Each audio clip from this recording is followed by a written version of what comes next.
పార్టీకి సంబంధించిన రాష్ట్ర నేత జూపల్లి భాస్కర్ రావు కల్వకుర్తి నియోజకవర్గంలో బీఆర్ఎస్ పార్టీని పటిష్టం చేసేందుకు తన వంతు పాత్ర పోషించడం జరుగుతుంది. ఇందులో భాగంగానే పార్టీకి సంబంధించిన ఎలాంటి ముఖ్య కార్యక్రమాలైనా నిరంతరం పాల్పంచుకోవడం జరుగుతుంది.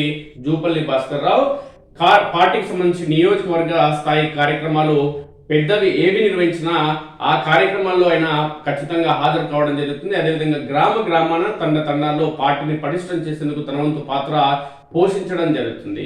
ఇది పార్టీ పటిష్టంతో పాటు కల్వకుర్తి నియోజకవర్గంలో ఎవరికి ఏ ఆపద వచ్చినా, ఒకవైపు విద్య కోసం కావచ్చు, వైద్యం కోసం కావచ్చు, లేదంటే ఉపాధి కోసం కావచ్చు, అనారోగ్య సమస్యలు కావచ్చు, మృతి చెందిన వాళ్ళకి కావచ్చు, ఎవరికి ఏ ఆపద వచ్చినా జూపల్లి భాస్కర్ రావు వెంటనే ఆయన రాష్ట్ర రాజధాని హైదరాబాద్ లో ఉండని, విదేశాల పర్యటనలో ఉండని తన అనుచరుల ద్వారా ఎప్పటికప్పుడు బాధిత కుటుంబాలకి ఆపన్న హస్తం అందించేందుకు తన సొంత కష్టంతో సంపాదించిన డబ్బుతో తను సంపాదించిన సంపాదనలో కొంతమేర ఖర్చు చేయాలి, కల్వకుర్తి నియోజకవర్గ ప్రజలకి సేవ చేయాలన్న సంకల్పంతో జూపల్లి భాస్కర్ రావు ప్రయత్నం చేయడం జరుగుతుంది. ఇందులో భాగంగానే చాలగొండ మండల పరిధిలోని గోకారం గ్రామానికి చెందిన విద్యార్థి బీటెక్ చదువుతున్నాడు. అయితే ఆ విద్యార్థికి సంబంధించి తండ్రి అనారోగ్య సమస్యల నేపథ్యంలో ఆ కుటుంబం అనేది ఇవాళ ఆర్థిక ఇబ్బందులతో కొట్టుమిడుతుంది. కానీ విద్యార్థి మాత్రం చదువులో చాలా చురుగ్గా ఉన్న క్రమంలో విద్యార్థులు ఎవరు కూడా ఆర్థిక సమస్యలతో కానీ లేదంటే ఇతర కారణాల వల్ల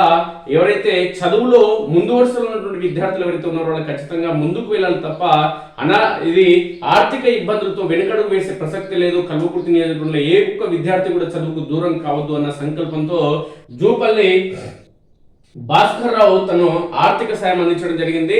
తన గ్రామస్తులు తెలిపిన సమాచారానికి వెంటనే స్పందించినటువంటి జూపల్లి భాస్కర్ రావు వెంటనే త్వరితగతిన విద్యార్థికి 30,000 రూపాయల ఆర్థిక సాయం అందించడం జరిగింది. జూపల్లి భాస్కర్ రావుతో పాటు ఆయన అనుచరుడు చారగుండ సర్పంచ్ గుండె విజేందర్ గౌడ్ 20,000 రూపాయలు, గోకారం మాజీ ఎంపీడీసీ శ్రీనివాస్ రెడ్డి కూడా 10,000 రూపాయల ఆర్థిక సాయం అందించడం జరిగింది. జూపల్లి భాస్కర్ రావు చారగుండ మండల కేంద్రంలో కానీ, మండల పరిధి కానీ, లేదంటే కల్వకుర్తి మండలం కావచ్చు, మున్సిపాలిటీ కావచ్చు, అదేవిధంగా నియోజకవర్గ వ్యాప్తంగా తన చురుకైన పాత్ర పోషించడం జరుగుతుంది. బీఆర్ఎస్ పార్టీ పటిష్టతో పాటు ఈ విధంగా అవసరమైన వారిని నిరంతరం ఆదుకుంటూ కల్వకుర్తి నియోజకవర్గ అభివృద్ధి కోసం తన వంతు పాత్ర పోషించడం జరుగుతుంది. అటు పార్టీలో కూడా అత్యంత కీలకంగా ఆయన మారబోతున్నారు భవిష్యత్తులో. ఒకవైపు కేసీఆర్, మరొకవైపు కేటీఆర్, హరీష్ రావుతో అనేక సన్నిహిత సంబంధాలు ఉన్న నేపథ్యంలో పార్టీలో కూడా అత్యంత కీలకంగా ఆయన మారబోతున్నారు. వచ్చే ఎన్నికల్లో 2028 అసెంబ్లీ ఎన్నికల్లో కల్వకుర్తి నియోజకవర్గంలో అత్యంత కీలకంగా ఆయన మారబోతున్నారంటూ ఆయన అనుచరులు లేదంటే ఆయన అభిమానులు పేర్కొనడం జరుగుతుంది.